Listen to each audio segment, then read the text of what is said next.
शव यात्रा। अमरपुर नाम के एक गांव में विमल हलवाई अपने 2 छोटे बच्चों और बीवी के साथ रहता है। विमल की पत्नी ज्योति भूत प्रेत जादू टोने में बहुत माना करती थी। इसका बिल्कुल विपरीत विमल इन चीजों को दकियानुसी माना करता था। रोज की तरह विमल अपने मिठाई की दुकान जाने के लिए निकलने की हड़बड़ी में होता है। मैं निकलता हूँ ज्योति, देरी हो जाएगी, दुकान भी खोलनी है मुझे। अजी ध्यान से, आज अमावस्या है। रास्ते में कोई कपड़ा या कुछ भी गिरा हो तो उसे लांग मत दीजिएगा, बगल से चले जाइएगा। अरे ऐसे तो तुम मुझे पागल ही कर दोगी क्या? हाँ, मैं नीचे देख कर चलूं कि सामने से कोई गाड़ी घोड़ा आकर मेरे ऊपर से चला जाए? दोनों हालत में तो मेरी ही मौत है। अरे क्यों सुबह सुबह इतनी अपसुगनी बातें कह रहे हो जी? मेरे गांव में तो ऐसा आंखों के सामने होता हुआ देखा है मैंने, इसीलिए कहती हूँ। वरना मुझे क्या, पड़ोसी को तो नहीं कहना चाहती मैं, पति हैं आप मेरे, इसलिए बोल रही हूँ। विमल अपनी मिठाई की दुकान चला जाता है। दुकान पर पहले से ही ग्राहकों की लंबी लाइन लगी हुई थी। ये लो, वहाँ ज्योति अमावस्या को लेकर परेशान है और आज तो हमेशा से ज्यादा ही लंबी लाइन लगी पड़ी है। अच्छी खासी बिक्री होगी आज। विमल दुकान खोलता है। एक के बाद एक ग्राहक उसकी दुकान पर मिठाई ले रहे होते हैं। तभी गांव की एक बूढ़ी औरत विमल से कहती है, जिस तेजी से बिक्री हो रही है, कहीं किसी की नजर ना लग जाए, नींबू मिर्ची टांग ले। अरे क्या चाची तुम भी, ये सब नजर बजर कुछ नहीं होता है। कैसे लोग हैं मेरे आसपास। अपनी दुकान से शाम को विमल हंसते कूदते वापस घर आता है। हाँ, आज तो अच्छी खासी बिक्री हुई है। 1 महीने में जितनी बिक्री होती है, एक ही दिन में आज उतने पैसे कमा लिए मैंने। ये तो बहुत अच्छा हुआ जी, आज ही घर की नजर उतारी है मैंने। बिक्री तो अच्छी होनी ही थी। अच्छा, तुम खाना लगा दो, सारा माल बिक चुका है। मुझे शहर जाना होगा, कुछ चीजों की जरूरत पड़ेगी। रात भर मिठाई बनाऊंगा, तब जाकर कल सुबह दुकान खोल पाऊंगा। खाना खाकर विमल शहर जाने के लिए निकल पड़ता है। सुनिए जी, ध्यान से जाइएगा। चौरस्ते पर किसी जादू टोने की चीज पर पैर मत रख दीजिएगा। हे भगवान, हद हो गई ज्योति, ये तो मैं जा रहा हूं। विमल गुस्से से शहर जाने निकल पड़ता है। रात का काला घना अंधेरा, चांद की एक भी किरण ना होने के कारण अंधेरे में कुछ भी देख पाना मुश्किल था। जंगल के बीच के एक अधकच्चे रास्ते से विमल जा रहा होता है। चारों तरफ गुफ अंधेरा और सन्नाटा सुनाई दे रहा था, और सुनाई दे रही थी विमल के पैर के नीचे आ रहे सूखे पत्तों की आवाजें। तभी अचानक दूर से उसे कुछ आवाजें सुनाई देती है। अरे, ये इतनी रात को जंगल के रास्ते कौन जा रहा है? शायद कोई टोली होगी।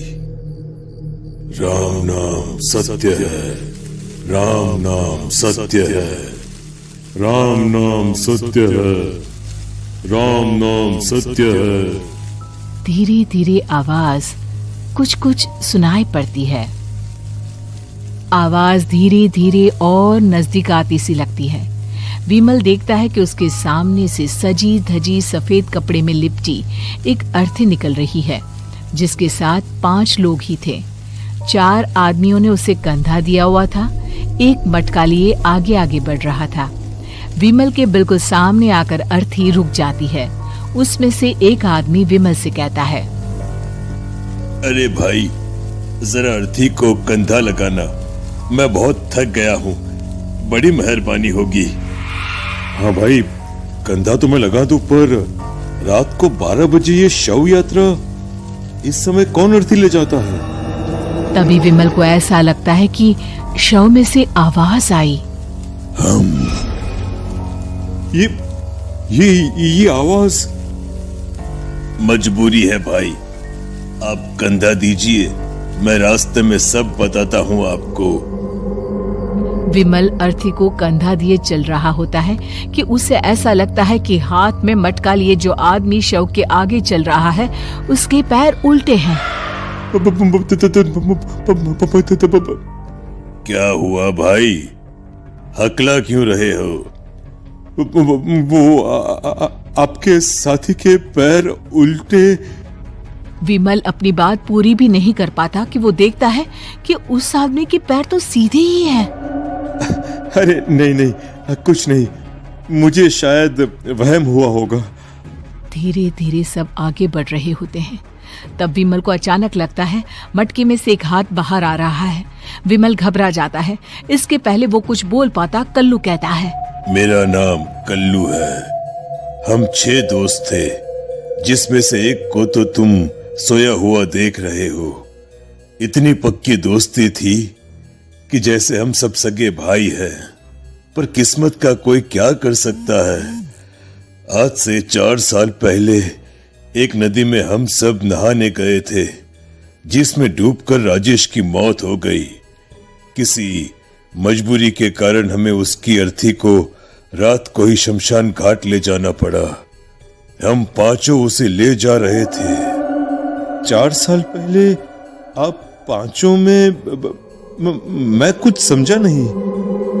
मंकू अपनी गर्दन पीछे घुमाकर अपनी आंखें बड़ी बड़ी कर विमल से कहता है, अरे भाई, पूरी कहानी खत्म होने दो, फिर बीच में बोल लेना, ठीक है? तभी रास्ते में एक हादसे में अपने दोस्त के साथ हम सभी मर गए। वो सामने देखो, हमारा दोस्त। विमल सामने देखता है। उसे दिखता है कि एक ऐसा आदमी जिसका शरीर कई जन्मों से पानी के अंदर रहने के कारण सफेद पड़ गया है। उसकी आंखें बाहर की ओर निकली हुई थी। फिर ये अर्थी किसकी है? अर्थी के साथ के लोग अर्थी को नीचे रखते हुए एक साथ विमल की ओर देखते हुए कहते हैं, तुम खुद ही देख लो। विमल शव पर से सफेद कपड़ा हटाता है। शव की जगह खुद को ही देखकर विमल के होश उड़ जाते हैं। वो शव विमल की ही थी। पलक झपकते ही विमल उस अर्थी की जगह पर होता है। 6 के 6 दोस्त उसी तरह अर्थी को उठाकर चलने लग जाते हैं। राम नाम सत्य है। राम नाम सत्य है। राम नाम सत्य है।